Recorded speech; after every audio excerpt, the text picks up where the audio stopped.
Here's integrated 3. It's problem 8-93, and it says Carlos needs to solve this cubic, but his calculator will still only create a graph with a standard viewing window. So apparently he can't see the whole cubic and where it crosses the axis.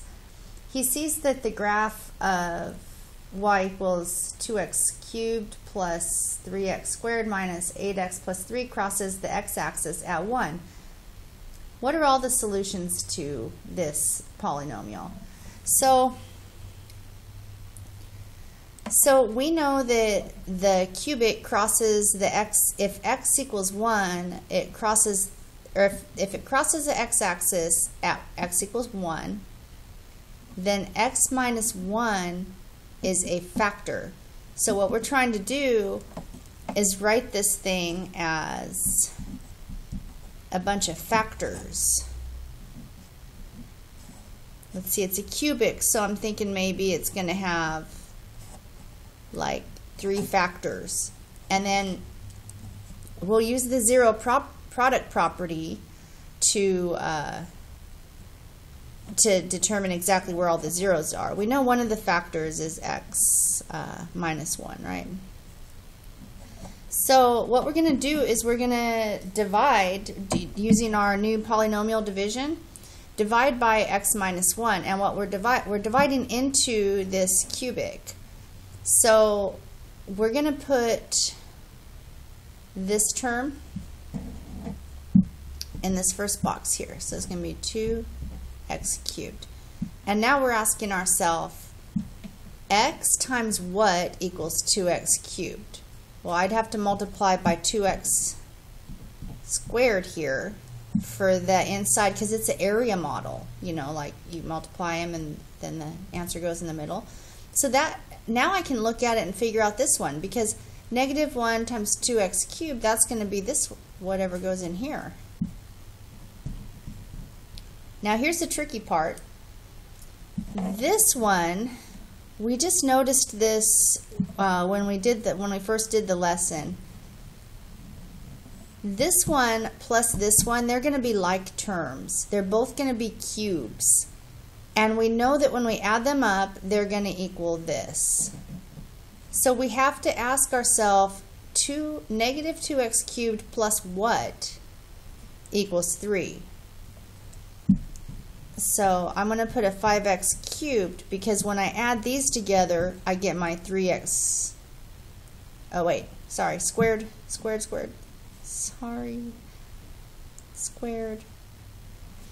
When I add these up, I'm going to get 3x squared.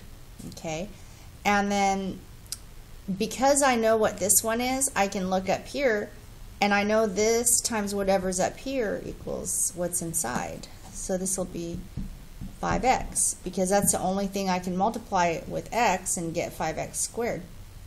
And the same thing down here, I got the negative 1 and the 5x, so that's going to give me negative 5x. And then I have to do that tricky thing again. These two diagonals are going to contain the x terms.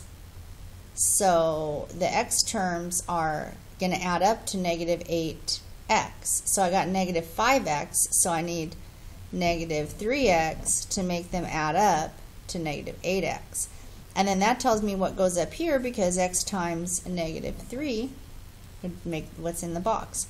And negative 1 times negative 3, well, that is 3. And I don't, and since now I'm right here, I don't have a, there's no remainder.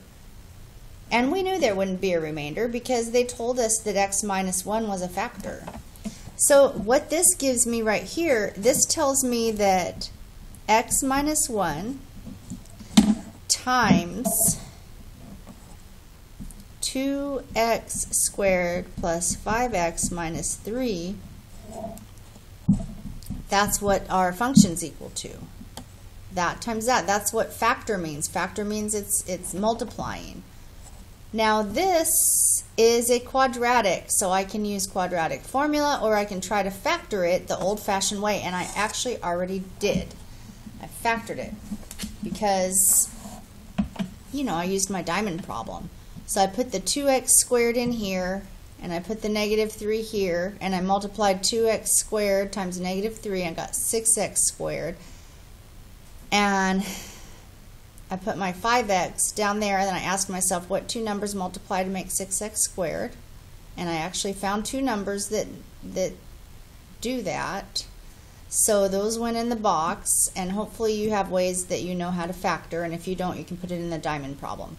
So I get my other two factors, the ones that go with this quadratic, from the sides of this area model. So I'm going to have x plus 3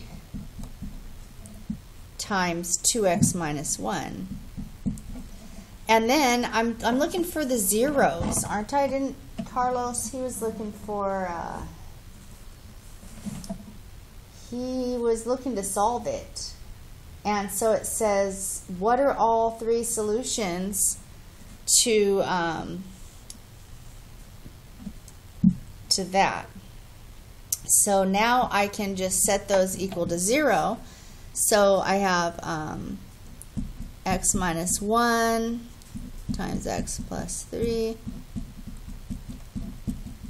Zero product property says this could be, so x minus 1 equals 0, that's going to give me x equals 1. X plus 3 equals 0. I subtract 3 on both sides. X equals negative 3. And then this one, if you can't do it in your head, you could just go 2x minus 1 equals 0.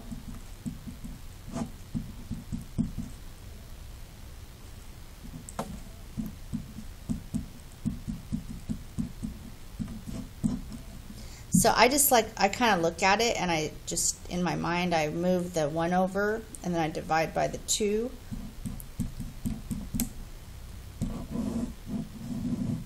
Those are all the three solutions to this